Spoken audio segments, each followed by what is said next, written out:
네, 이번 한 주 정말 리플과 관련해서 여러 가지 호재성 재료들이 시장에 잔뜩 아주 많이 그것도 의미 있는 것들이 쏟아졌습니다. 그럼에도 불구하고 XRP 정말 시세 아쉽죠. 0.5달러 아래에 자리를 하고 있는데 심지어 0.47달러대까지 후퇴를 한 모습을 보여주고 있습니다. XRP를 했죠. 에이펙스가 열리면서 이 자리에서 이 전후 시점에서 그리고 이 자리에서 여러 가지 얘기들이 잘 나와줬는데 그럼에도 불구하고 시장 전체의 약세 감정과 맞물려서 XRP는 반등 모멘텀은커녕 그냥 아래로 대체 지하 몇 층까지 갈래? 라는 어떤 자조 섞인 이야기들이 나올 정도로 힘 빠진 모습을 보여주고 있습니다. 누가 그러더라고요. 호재는 95만 5천 개인데 시세는 지하 100층에 있다고. 네, 상당히 지금 단기적으로 그리고 몇 년 동안 이 소송 이후에 지속적으로 시세 억압을 받아오다 보니까 물론 중간중간 엄청난 반등이 나와주기도 했지만 지금 현재 상황만 놓고 보면 0.5달러 밑을 다시 한번 이렇게 우리가 선명하게 바라보게 된다라는 건 참 아쉽게 느껴지는 것 같습니다. 그럼에도 불구하고 최근에 긍정적인 시세 폭등 전망이 잇따르고 있죠. 이 주간 차트, 월간 차트 이렇게 타임프레임이 큰 그런 차트를 통해서 딱 바라보면 기술적인 흐름이 너무 좋은 거죠. 이건 월간 차트인데 XRP 캡틴, XRP 빠돌입니다. XRP는 최악의 시나리오에서도 최소 27달러에 도달을 할 것이다. 여전히 XRP는 수년에 걸친 삼각 패턴을 잘 형성하고 있어서 잠재력이 존재한다. 무려 6년에 걸쳐서 형성된 삼각 패턴. 과거에 이 정도가 나와주면 막 6만 퍼센트 랠리하고 그랬는데 이번엔 어떻게 될 것인가. 이런 기대감이 지금 깔려있는 이런 전폭적인 기술적으로 또 되게 예뻐요. 이슈적으로 정말 소송 결과만 여기 어딘가에서 빵 하고 잘 나와주면 정말 시세 한번 움직이겠다. 이런 긍정적인 기대감을 안겨주는 패턴입니다. 이걸 또 월간 차트를 과거 2018년 이전 상황과 또 비교를 해보면 대칭 상합 패턴이 완성만 되면 XRP는 날라갔어. 월간 차트예요.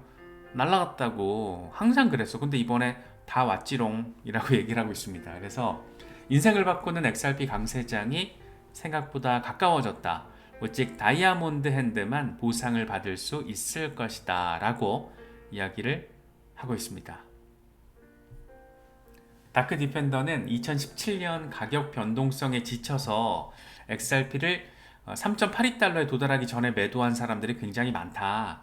지금 당시와 비슷한 패턴을 형성하고 있는데 주간 차트에서 다시 지지 라인을 지금 리테스트하고 있다. 0.64달러를 돌파하고 나면 이후에 1달러는 쉽게 돌파할 수 있을 것이다. 이건 조금 다소 현실적으로 좀 느껴지죠. 어서 빨리 1달러라도 돼야지 뭐 5달러든 10달러든 27달러든 기대를 좀 해볼 수 있을 거 아닌가 라는 생각이 좀 들기도 합니다. 에그라 크립토 역시 월간 차트인데 사람들이 예측하는 천문학적인 수준으로 XRP가 폭등하기 전에 일단 가격 목표는 7.5달러야. 초기에 1.5달러까지 한번 폭등이 나와주고 그리고 나서 7.5달러로 이어질 거야 라는 얘기를 하고 있습니다. 만약에 정말 지금 최근에 이슈적인 호재들이 여러 개가 지금 쏟아졌잖아요. 이런 상황에서 소송까지 잘 마무리가 된다면 충분히 가능하지 않을까. 대체 그 시점은 언제가 될 것인가? 라는 어떤 생각을 계속 할 수밖에 없겠죠. 그래서 지금 여러 가지 폭등 전망이 나오는 이유들 참 많습니다. 이렇게 기술적인 흐름도 좋고 소송이 조금 더 긍정적으로 마무리될 거라는 기대감도 상대적으로 커졌고 XRP 현물 ETF에 대한 기대감도 깔려 있고 어쩌면 미국보다 홍콩에서 먼저 이런 생각도 갖게 만들고 있고 XRP 기반의 스테이블 코인 리플 USD가 연말에는 출시가 되기로 결정이 됐고 이렇게 여러 가지가 많아요. 언제 이렇게 패턴이 예쁘게 완성이 될 것인가? 라는 거에 대해서 이번에 브래드 갈링하우스 CEO가 멘트를 던졌습니다. 리플 소송은 사람들이 예상하는 것보다 훨씬 더 빨리 끝날 수도 있다. 나는 어떤 면에서 마지막 단계 거의 왔다라고 생각을 한다. 이렇게 에이펙스 자리에서 두 사람이 이렇게 나란히 앉은 게 10년 만에 처음이라고 하더라고요. 전 그거 이번에 알았는데 사실 생각해보면 또 그래요. 같이 이렇게 이 사진을 찍혔던 모습을 바라본 적이 거의 없었던 것 같긴 한데 어쨌든 나름 그래도 의미 있는 선수 CEO와 CTO가 함께 등판을 해서 소송 거의 다 끝나가고 있어. 마지막 단계인 것 같아. 라는 얘기를 CEO가 직접 멘트를 때려줬습니다. 그러면서 한 얘기가 판결이 뭐 내릴 때가 되면 내려지겠지만 여름이 끝나기 전이 아닐까 싶다. 그게 뭐 8월 말인지 9월 말인지 그런 걸 묻기도 하지만 솔직히 그것까지 잘 모르겠어. 라고 이야기를 하면서 어쩌면 8월 9월 전후 시점에서 소송 결과가 나와주지 않을까. 그런 얘기를 직접 멘트로 던져버렸습니다. 이렇게 되면 딱 좋죠. 알트 시즌과 맞물릴 가능성 그리고 비트코인이 본격적인 이제 포물선형 랠리를 벌이기 직전이 될 가능성이 높고 이더리움 현물 ETF가 8월 전에는 시장에 출시가 될 가능성이 상당히 높고 그렇다 보니까 한 8월에서 9월 사이에 리플 소송 결과가 나와주는데 약식 재판 수준 내지는 약식 재판보다 조금 더 리플의 우호적인 수준으로 등판을 해준다라면 정말 한번 의미있게 이런 차트의 패턴적인 완성 상황을 바라볼 수 있지 않을까. 뭐 3.8달러 전고를 뚫고 역사적인 전고를 뚫고 7.5달러, 10달러, 20달러 뭐 이런 식으로까지 사실 요번 사이클 전반을 통해서 한 10달러까지만 나아가줘도 정말 아주 기분이가 많이 좋겠죠. 여기에다가 더해서 여러가지 긍정적인 이슈적인 재료가 이번 한 주 동안 쏟아졌습니다. 우리가 다 다뤘던 건데 하나로 모아서 좀 정리를 해볼까 합니다.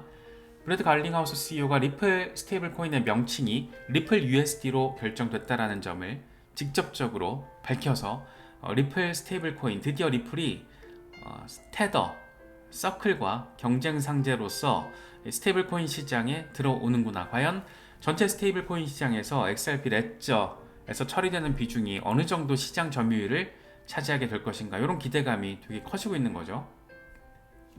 물론 우려점도 있습니다. 개인적으로는 이게 조금 제일 궁금해요.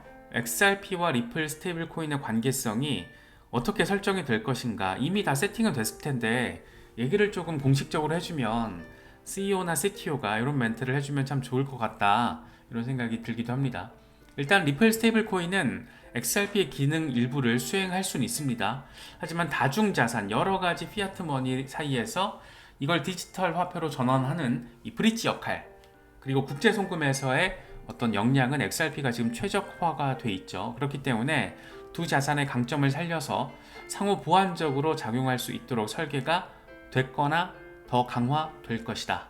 이렇게 바라보는 게 맞지 않나 싶어요. 일각에서 리플 스테이블 코인이 출시가 되면 XRP를 결국에는 대체하게 될 것이다 라는 이야기들도 나오고 있는데 대체가 안 될 거예요. XRP가 가지고 있는 독특한 유틸리티적인 성격이 워낙 선명하기 때문에 아예 사라진다? 그건 아닐 것 같고 상호 보완적인 보완제로서 대체제가 아닌 보완제로서의 서로 역할을 해주면서 시너지를 내고 그렇게 XRP 레저가 XRP 레저에 XRP만 돌아다니는 게 아니잖아요. 그리고 리플 스테이블 코인은 XRP 레저에서만 돌아가는 게 아니잖아요. 이더리움에서도 출시가 될 거기 때문에 뭐 이렇게 완전히 대체한다? 이건 조금 너무 기계적인 짜맞추기가 아닌가라는 생각이 개인적으로는 좀 있습니다.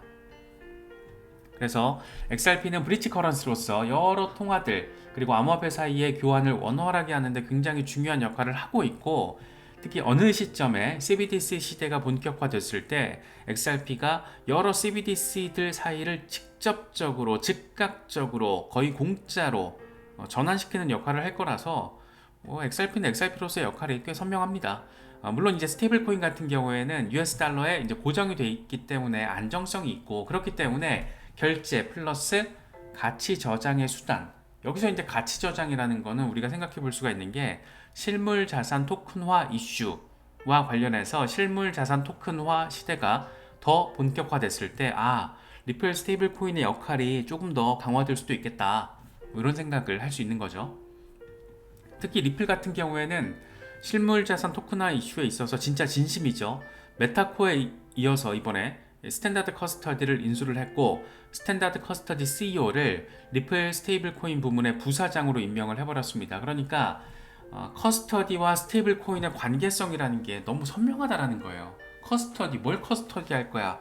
내가 가지고 있는 암호화폐 플러스 암호화폐 자산, 실물 자산을 토큰화시킨 NFT 이런 것들을 잘 보관을 해야 되잖아요.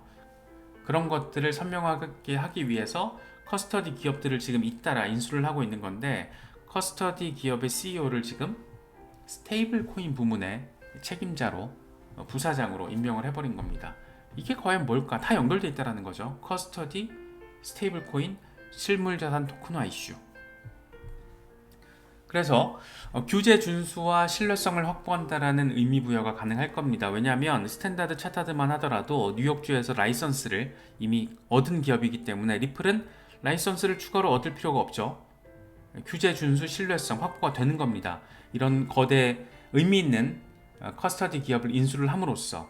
그리고 당연히 스테이블 코인 등 안전하게 디지털 자산을 보관하고 관리할 수 있는 거, 이건 미래 은행의 역할에 가깝고, 실물 자산 토큰화와의 시너지, 당근빵, 블록체인 기반 금융 서비스 확대, XRP의 변동성이 우려스러웠던 금융기관들이 리플 스테이블 코인을 통해서 서비스 상품을 추가로 만들 수 있고, 이거를 안정적으로 보관 관리할 수 있다는 거. 글로벌 결제 시스템 혁신. 뭐 이렇게 되게 다양하게 커스터디 이슈와 관련해서 생각해 볼 수 있는 포인트 지점들이 꽤 많습니다. 그렇기 때문에 리플의 어떤 커스터디 기업들을 잇따라 인수하는 이런 상황은 IPO를 앞두고 단순 국경 간 송금 기업으로서의 정체성을 확장시키겠다라는 의지가 굉장히 강력하다라는 거. 이런 블록체인 기업이 거의 없습니다. 그래서 리플이 지금 뭐 소송 이슈 때문에 골치 아픈 상황이긴 하고, 우리도 되게 짜증나잖아요. XRP 막 시세 0.4달러대, 와 정말 아차 싶은데 어질어질합니다. 저도 참 리플을 응원하고 XRP 홀더이고 XRP의 미래를 긍정적으로 바라보고는 있지만 0.5달러대에 자리하고 있는 XRP 시세 어질어질합니다. 그럼에도 불구하고 뭐가 있긴 있을 것 같다라는 생각을, 이런 것들을 바라보고 있으면 다시 한번 생각하게 되는 것 같아요. 특히 리플은 실물자산 토큰화 이슈와 관련해서 이미 굉장히 적극적으로 들어와 있습니다. 홍콩통화청과 부동산 CBDC 프로젝트를 진행했다라는 거. 이 부동산 같은 경우에는 우리가 살면서 지출을 하는 사이즈 중에 제일 큰 것 중에 하나잖아요. 그런 것들을 NFT화 시킨다, 토큰화 시킨다. 얼마나 안정적으로 그걸 보관하고 관리를 해야 되겠어요. 그걸 하기 위해서 지금 이번에 스탠다드 커스터디, 그리고 앞서 메타코, 이런 안정적으로 규제 명확성을 가지고 있는 커스터디 기업들을 사들이고 있는 거겠죠. 그래서 정말 이 CBDC 시대의 본격화가 이루어질 경우에는 XRP가 엄청 활용도가 높아질 거고, 실물자산 토큰화 이슈가 본격화되는 그 시대가 강화된다라면 리플이 지금 구축하고 있는 이런 커스터디 시스템이 얼마나 눈에 띌 것인가, 이런 비전적인 생각을 할 수 있는 거죠. 그리고 HSBC와 메타코의 파트너십, 사실상 리플과의 파트너십이라고 바라볼 수 있고, 토큰화 증권에 투자하는 기관들을 고객님들로 모시겠다라는 겁니다. 그래서 HSBC가 고객들 잡아올 테니까 메타코 니들이 이 고객들이 투자한 토큰화 증권 이거 잘 좀 보관해. 우리 같이 얘들 대상으로 수수료 장사 한번 털어보자. 털어먹어 보세. 이렇게 지금 하고 있는 거죠. 누가? HSBC가. 재밌는 상황입니다. 그리고 여러 번 짚어봤지만 블랙록이 지금 실물자산 토큰화 이슈 이 자체를 리드하고 있고, 피델리티 만만치 않고, 시티 장난 없고, 그렇습니다. JP모건이 얼마나 이 시장에 지금 토큰화 시장에 적극적으로 들어와 있는지는 JP모건과 블랙록 그리고 바클레이의 토큰화 담보증권 테스트, 이런 것들 통해서 우리가 다 짚어봤잖아요. 장난 아닌 겁니다. 지금 시장 자체가 실물 자산 토큰화. 그런데 실물 자산 토큰화와 관련해서 리플이 진짜 제일 중요한 얘 실물 자산 토큰, 얘를 어떻게 보관하고 관리할 것인가에 대해서 이 시장을 리드하겠다라는 의지를 적극적으로 보여주고 있는 상황. 사실 진짜 엄청난 호재인데, 진짜 XRP 저렇게 있는 거 보면 되게 아쉽게 느껴지는 건 기분 탓만은 아닌 것 같습니다. 여기다가 이제 3분기에는 XRP 레저 위에서 골드와 실버 토큰이 출시가 됩니다. 이번에 리플과 파트너십을 맺은 멜드 골드라는 토크나 기업에서 공식적으로 발표를 했어요. 그래서 XRP 레저가 되게 풍성해지고 있는 과정이에요. 이제 시작점이고 소송만 진짜 이 빌어먹을 소송만 잘 마무리되고 게리 겐슬러는 이제 집에 갈 가능성이 매우 높습니다. 지금 민주당에서도 암호화폐 표심을 얻기 위해서 되게 친화적인 입장을 최근 들어서 급격하게 강조하고 있기 때문에 겐슬러는 집에 갈 가능성이 높고 진짜 대박인 거는 지금 상원의원 선거에 존 디튼이 나가서 엘리자베스 워렌 거 뺏어오려고 그러잖아요. 만약에 엘리자베스 워렌이 집에 간다, 거기에 존 디튼이 들어간다? 난리 나는 건데 사실상 게리 겐슬러가 엘리자베스 워렌의 아바타 역할을 하고 있다는 루머가 많은데 뭐 같이 이제 집에 가면 정말 난리 나는 거죠. 그래서 전반적으로 재밌는 상황들이 또 주변에 많습니다. 간접적으로도. 그래서 리플과 관련해서 참 여러 가지 아쉬운 상황이 많은데 그러니까 시세적인 측면에서 참 오래 가고 있는데 그럼에도 불구하고 긍정적인 재료들이 너무 많다라는 거, 너무너무 많다라는 거. 네, 오랫동안 XRP 투자하신 분들은 뭐 기대감에 차서 요즘에 저가 매수를 하시는 분들도 많으실 거고 너무 막 불안하고 안타까움에 마음고생 하시는 분들도 많으실 텐데 한번 그런 분들께 조금 도움이 될 수 있지 않나 싶어서 이번 한 주 동안 등장했던 XRP, 리플과 관련된 호재성 재료들을 한번 때려박아 봤습니다. 특히 이제 소송 종료 시점에 대해서 리플 CEO가 직접적으로 언급을 했다라는 게 조금 더 이렇게 재미있게 느껴지는데 아무쪼록 잘 투자 스탠스 유지하실 수 있으면 좋겠습니다.